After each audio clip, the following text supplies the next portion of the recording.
Good morning बच्चों, कैसे हैं आप लोग? सब ठीक होंगे। अब कल पिछले वीडियो में हम वैद्युत द्विध्रुव के कारण निरक्षीय स्थिति में वैद्युत क्षेत्र की तीव्रता ज्ञात करने के लिए केवल पिछले वीडियो में उसके चित्र के बारे में बताए थे। तो आज हम वही डेरिवेशन प्रूव करने चल रहे हैं और चित्र के बारे में जो भी बताए थे उसको अगर नहीं देखे हैं तो पहले पिछला वीडियो जाकर देखिएगा, उसके बाद ये वीडियो तभी समझ में आएगा। तो आज हम कल पिछले वीडियो में पूरी बात बता चुके थे, आज बस उस डेरिवेशन को हम प्रूव करते हैं। तो हेडिंग है वैद्युत द्विध्रुव, वैद्युत द्विध्रुव, वैद्युत द्विध्रुव की निरक्षीय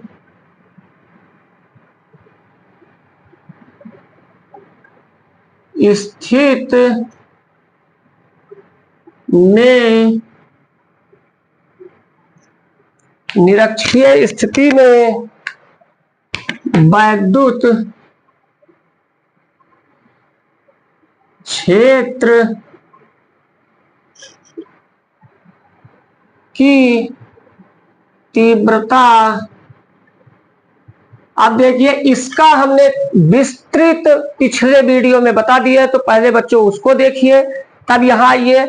जो हम पिछले वीडियो में चित्र बना के समझाए थे वही चित्र बना देते हैं। देखिए यहाँ पर बना देते हैं वही चित्र। हम यही कहेंगे, फिर याद दिलाते हैं कि यहाँ पर माना ए बी एक वैद्युत द्विध्रुव है जो माइनस क्यू, देखिए जो माइनस क्यू तथा प्लस क्यू कूलाम आवेश से मिलकर बना है, जिनके बीच की दूरी एल मिलाकर कितना है, 2L है। द्विध्रुव एक ऐसे माध्यम में रखा है जिसका परावैद्युतांक K है, ये कल हो चुका था। द्विध्रुव के लंबार्धक R मीटर दूरी पर एक बिंदु P है जिस पर हमें वैद्युत क्षेत्र की तीव्रता ज्ञात करनी है। अब हम कल समझा चुके थे कि प्लस क्यू आवेश के कारण वैद्युत क्षेत्र की तीव्रता का डायरेक्शन E1 इधर होगा और माइनस क्यू आवेश के कारण वैद्युत क्षेत्र की तीव्रता का डायरेक्शन इधर होगा। ये एरो हम लगा देते हैं। तो इसको हमने क्या माना था, E2, मतलब प्लस क्यू आवेश के कारण वैद्युत क्षेत्र की तीव्रता E1 तथा माइनस क्यू आवेश के कारण वैद्युत क्षेत्र की तीव्रता E2 हमने माना था। अब इस बिंदु P पर कल ही परिणामी वैद्युत क्षेत्र की तीव्रता को हमने E माना था, इसको हमने ऐसे मिला दिया था, इस एंगल को हमने थीटा माना था। फिर उसके बाद ये भी एंगल हमने थीटा माना था। अब देखिए बच्चों, यहां पर कल जो नहीं बताए थे, एक ये नया बता रहे हैं कि देखिए ये ओ बी पी एक समकोण त्रिभुज है क्योंकि ये 90 डिग्री है। तो इसमें जो बीपी है ये सबसे बड़ी भुजा है, और सबसे बड़ी भुजा क्या होती है जानते हैं कि शेष दोनों भुजाओं के वर्गों के योग के बराबर। तो ये सबसे बड़ी भुजा क्या हो जाएगी, अंडर रूट, देखिए ये R², और दूसरी भुजा ये OB क्या है, L, तो ये हो जाएगा L²। और जो दूरी ये होगी under root R² plus L², वही दूरी ये भी हो जाएगी under root R² plus L²। तो अब देखिए बच्चों, इसको हम कल समझाए थे, फिर छोटा सा यहाँ एक और चित्र बना देते हैं। ये देखिए, ये E1 है, ये हमारा E है, ये हमारा E है, ये हमारा E2 है। इसको हमने कल ही चित्र बनाए थे, ऐसे एक रेखा खींचे थे, इसको ऐसे मिला दीजिए तो ये टोटल 90 है। तो ये 90 माइनस थीटा हो जाएगा। और ये भुजा कितनी आई थी, ध्यान दीजिए, द्विध्रुव के समांतर वाली भुजा आई थी, ये आई थी E1 cos थीटा। और ये द्विध्रुव के लंबवत भुजा कितनी आई थी, E1 sin थीटा। चूंकि E1 ऊपर को है तो ये E1 sin थीटा भी ऊपर को होगा। इसी प्रकार यहां नीचे E2 का जो मान है, E2 नीचे की तरफ है, तो इसकी ये लंबवत भुजा क्या हो जाएगी, E2 sin थीटा। और ये जो समांतर भुजा है ये क्या हो जाएगी, कल ही बता दिए थे, ये E2 cos थीटा हो जाएगा। यहां तक कल हो चुका था। तो अब बच्चों लिखना है तो लिख सकते हैं, हम इतना बोलते हैं। देखिए फिगर में हम कहेंगे माना AB एक वैद्युत द्विध्रुव है जो -q तथा +q कूलाम आवेश से मिलकर बना है, जिनके बीच की अल्प दूरी L मिलाकर कितना 2L है। एक ऐसे माध्यम में रखा है जिसका परावैद्युतांक क्या है, द्विध्रुव के लंबार्धक स्मॉल r मीटर दूरी पर एक बिंदु P है जिस पर हमें वैद्युत क्षेत्र की तीव्रता ज्ञात करनी है। इसके लिए +q तथा -q आवेश के कारण वैद्युत क्षेत्र की तीव्रताएं क्रमशः E1 और E2 है तथा बिंदु P पर परिणामी वैद्युत क्षेत्र की तीव्रता E है। बिंदु P से दोनों आवेशों के बीच की दूरी √r² प्लस L² होंगे जो परस्पर बराबर है। यहां तक बात हो चुकी थी। अब हमने देखेंगे तो अब हम यही कहेंगे, एक बात कल ही बता दिया था, चूंकि ये यहां पर ध्यान दीजिए, जो द्विध्रुव के लंबवत घटक E1 sin थीटा है ये ऊपर की ओर है, और जो द्विध्रुव के लंबवत एक दूसरा घटक E2 sin थीटा वो नीचे की ओर है। ये परस्पर बराबर है क्योंकि आवेश की मात्रा दोनों तरफ बराबर है, बस प्रकार अलग है। तो ये दिशाएं विपरीत होने के कारण ये क्या हो जाएंगी, निरस्त हो जाएंगी। तो केवल हमें बिंदु P पर परिणामी वैद्युत क्षेत्र की तीव्रता क्या मिली, जो दोनों घटकों के समांतर है, E1 cos थीटा और E2 cos थीटा। तो यहां से हम कहेंगे, यहां से बिंदु P पर परिणामी वैद्युत, ये वैद्युत शॉर्ट फॉर्म में लिख दिए हैं, वैद्युत क्षेत्र की तीव्रता क्या हो जाएगा, E बराबर E1 cos theta plus E2 cos theta. ये हम इसको इक्वेशन नंबर क्या मानते हैं, फर्स्ट मानते हैं। अब देखिए, अब हम E1 और E2 का मान निकालते हैं। सिंस देखिए E1 बराबर, देखिए हम पहले ही पहला डेरिवेशन इस चैप्टर का हमने सिद्ध कराया है कि किसी बिंदु आवेश के कारण वैद्युत क्षेत्र की तीव्रता 1/4 पाई एप्सिलॉन G0 Q/r² होती है। तो देखिए यहां पर ये E1 क्या है, +q आवेश के कारण बिंदु P पर वैद्युत क्षेत्र की तीव्रता।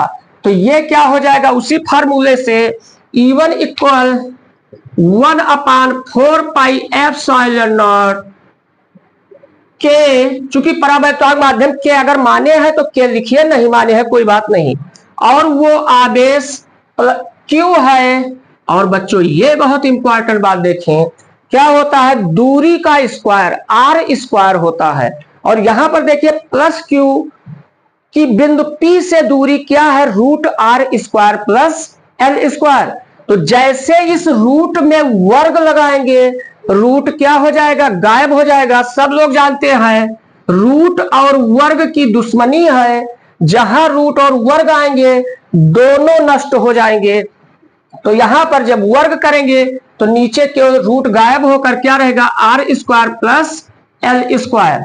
ये इक्वेशन नंबर क्या हो गया, 2 हो गया। इसी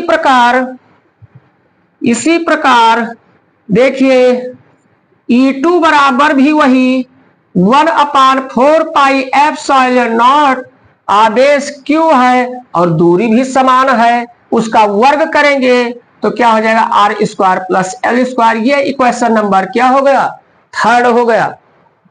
अब ध्यान दीजिए कि इस 2 और 3 का मान कहां रखते हैं, एक में रख देते हैं। तो समीकरण 2 व 3 का मान एक में रखने पर, इसका एक में रख दीजिए तो शायद यहां पर बच्चों देख सकते हैं E1 का मान भी जो है वही मान E2 का भी है, तो रख देते हैं E1 का मान क्या है 1/4πε0 के Q/r² plus l² cos theta, और E2 का भी मान बच्चों वही सेम है 1/4πε0 के Q/r² प्लस l²। बच्चों देखिए समझ सकते हैं, यहां रख दिया गया। अब ध्यान से देखिए ये दोनों पद आपस में सेम है, बराबर है, तो कहीं x प्लस x लिखा है तो ये क्या हो जाएगा 2x हो जाएगा। तो यही चीज this imply that E equal क्या हो जाएगा, ये चीज 1/4πε0 के Q/r² प्लस l², ये cos थीटा 2 बार यहां पर छूट गया है cos theta, sorry cos theta, तो ये क्या हो जाएगा 2 cos थीटा। यहां तक बच्चों उम्मीद है समझ में आया होगा। अब हमें cos थीटा का मान निकाल के फिगर से यहां रख देना है। तो देखिए since cos theta equal, cos theta बराबर, ये त्रिभुज को देखिए ध्यान से, ये थीटा है, तो इसके नाक के सामने ये भुजा जो है ये लंब होगी, ये सबसे बड़ी भुजा है, ये कर्ण होगी, जो बचा वो क्या होगा आधार होगा।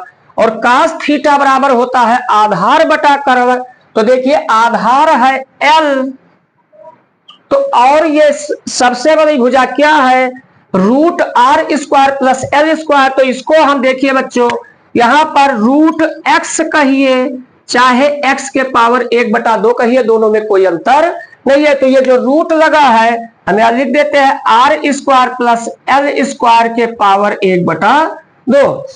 अब देखिए बच्चों हम एक बार साइड हो जाते हैं, स्क्रीनशॉट लेना है ले लीजिए क्योंकि हमें इसे इरेज करना है। इस cos थीटा का मान यहां रखते हैं,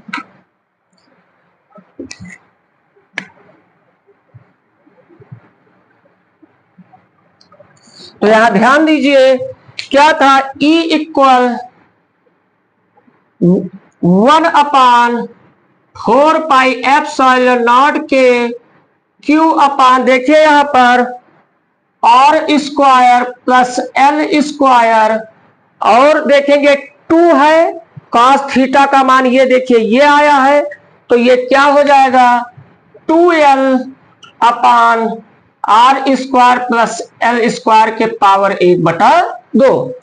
अब देखिए बच्चों this imply that E equal 1/, समझ रहे होंगे 4πε0 के, और देखिए इस Q2l को इकट्ठा कर दीजिए तो ये क्या हो जाएगा 2QL/, बच्चों ध्यान से समझिए कि कहीं लिखा है x इंटू एक्स के पावर 1/2, तो इसको समझिए भाई अगर बेस इक्वल है तो पावर क्या हो जाएगा ऐड हो जाएगा, तो इसके पावर में 1 है, तो ये हमारा 1 और आधा क्या हो जाएगा 3 का आधा, 1 आधा 1.5 कहिए या 3 का आधा, तो ये हमारा क्या हो जाएगा r² प्लस l² के पावर में 3/2। यहां तक बच्चों समझ गए होंगे। एक बहुत अच्छी चीज देख रहे होंगे, जब ये टॉपिक स्टार्ट किए थे ये 2QL हमने बताया था क्या चीज है, परंतु देखिए 2QL ये क्या है, ये P है, जिसे हम क्या कहते हैं वैद्युत द्विध्रुव इसे हम कहते हैं वैद्युत द्विध्रुव आघूर्ण। तो इससे हम क्या लिख सकते हैं, 2QL को P लिख सकते हैं। तो देखिए बच्चों,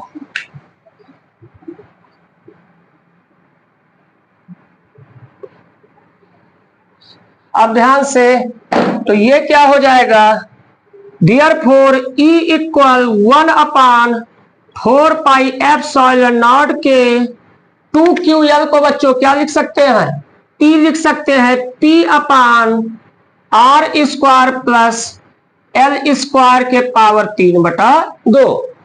अब यहां पर देखिए बच्चों, ये हम इसके बारे में बहुत पहले समझा चुके हैं, पिछले वीडियो में जाकर देख सकते हैं कि चूंकि जब द्विध्रुव की परिभाषा लिखाई गई थी तो यही था, द्विध्रुव एक ऐसा निकाय है जो दो आवेशों से मिलकर बना होता है जिनके बीच की दूरी अल्प होती है।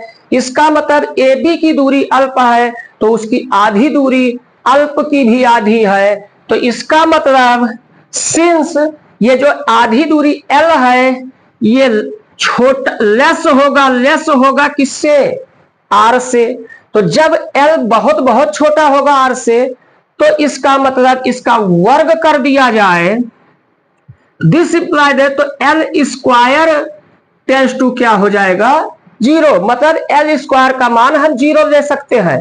अब खुद बच्चों समझ सकते हैं, वैसे ही समझिए कि अगर L बहुत छोटा है अकॉर्डिंग टू R², तो इसका मतलब क्या हुआ, जैसे समझिए 1,00,000 में 0.1 ऐड करिए या ना ऐड करिए कोई फर्क नहीं आने वाला है। उसी टाइप का है, R जो है वो 1,00,000 है और L क्या है, 0.1 है। तो यहां पर कह सकते हैं, हिंदी में कहा गया है, एक लोकोक्तिया है, कहां राजा भोज कहां गंगू तेली, मतलब दोस्ती भी बराबरी की होती है। तो ये R² R के अपेक्षा L बहुत छोटा है।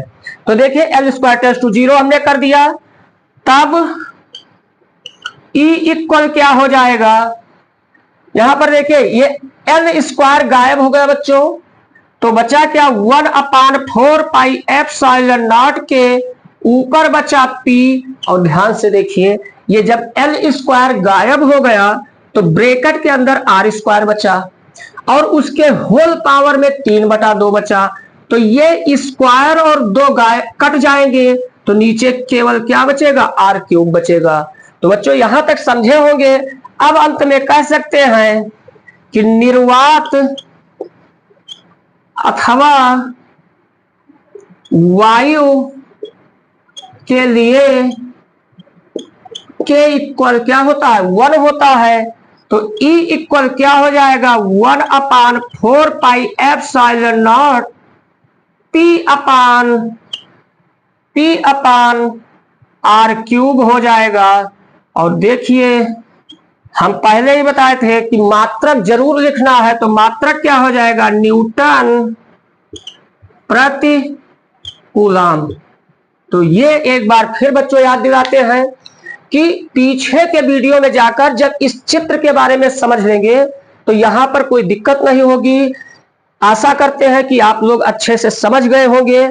ऐसे ही और वीडियो देखने के लिए, अच्छे से अपने इस चैनल को देखने के लिए हमारे चैनल को लाइक करिए, सब्सक्राइब कीजिए और शेयर भी करते रहिए। आप लोगों का एक लाइक हमारे लिए बहुत बड़ा मोटिवेशन होता है। फिर आगे नेक्स्ट वीडियो में मिलते हैं। जय हिंद, जय भारत।